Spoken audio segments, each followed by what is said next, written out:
Inside a pharmaceutical CDMO, high-speed lines pump millions of units of semi-solid creams and ointments into finished packaging every year. Because this is a make-to-ship environment, the physical execution of manufacturing moves quickly, but the financial realization of that manufacturing moves at a much slower pace. This comparative chart illustrates the central paradox of the industry. On the left, a CDMO can report a highly profitable $4.5 million in EBITDA. Yet on the right, that exact same company is suffocating from operational cash flow pressure, reporting only $2.1 million in free cash flow. The gap between those two lines represents a working capital drain. The discrepancy exists because a manufacturer must purchase expensive raw materials, hold them in inventory through production, and ship the finished product long before the customer actually pays the invoice. Growth, by its very nature, consumes cash. To accurately predict exactly how much cash a new contract will consume, operators build integrated models linking ERP supply chain data directly to programmatic forecasts. Optimizing solely for maximum EBITDA creates a dangerous illusion that can bankrupt a rapidly expanding platform. Survival requires managing cash flow at the entire system level. This equation defines working capital. It represents the operational cash physically trapped inside the business. We calculate it by taking accounts receivable, adding inventory, and subtracting accounts payable. To understand exactly how long cash remains trapped in that loop, we measure the cash conversion cycle. Look at the data populating this cycle. If a customer negotiates 75 days to pay their invoice, and the facility holds 35 days of inventory, but the business pays its own suppliers in 30 days, the operation runs on an 80-day cash conversion cycle. That 80-day cycle carries a severe financial penalty.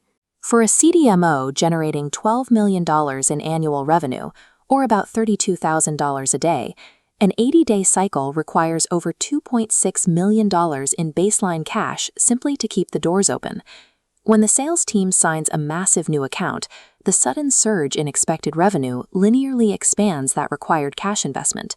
Winning a highly profitable contract mandates an immediate, unavoidable upfront cash drain just to fuel the cycle until the first invoice clears. The harsh physical reality of large-scale pharmaceutical manufacturing places hard limits on how efficiently that cycle can run. The natural financial reflex is to immediately slash inventory to free up cash. In a CDMO, that reflex usually fails. This trade-off matrix illustrates why. Facilities are constrained by long lead times for active pharmaceutical ingredients, delays on imported custom packaging, and strict batch validation requirements. Look at Scenario A. Management aggressively reduces inventory, freeing up $500,000 in working capital.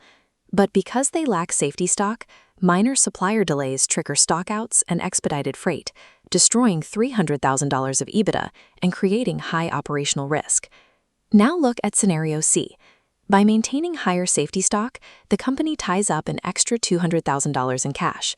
However, that buffer protects the manufacturing schedule, securing an additional $150,000 in EBITDA and drastically lowering operational risk.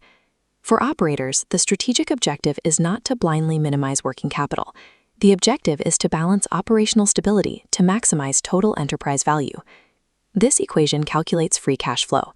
The critical bridge linking the P&L to the balance sheet is the change in working capital, highlighted here as delta working capital.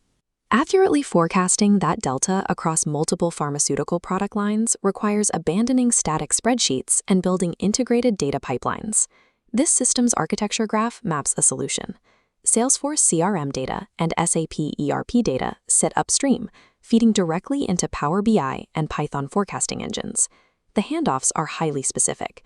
Salesforce provides the probability and expected timing of new product launches, while SAP supplies material expiration dates and unpaid supplier invoice aging. This block of Python code demonstrates the forecasting engine translating those disparate data points into daily revenue projections and projected working capital requirements.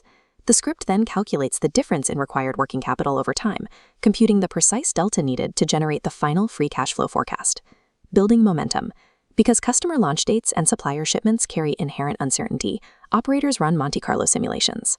The model simulates thousands of distinct schedule permutations to map the variance in cash requirements. Advanced forecasting treats cash flow as a dynamic, probabilistic engineering problem, reacting to real-time physical constraints. This updated comparative chart returns to the opening paradox. but now the free cash flow forecast includes a shaded cone of probability bands. Programmatic simulation maps the actual risk, eliminating the element of surprise. Moving from basic accounting formulas of receivables and inventory, we can quantify physical supply chain constraints and route them through an automated business intelligence architecture.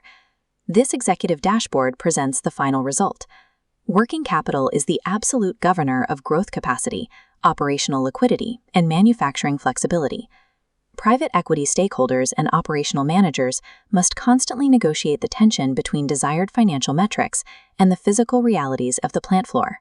By connecting physical ERP data to Python forecasting engines, CDMOs stop guessing at their future liquidity and begin actively engineering their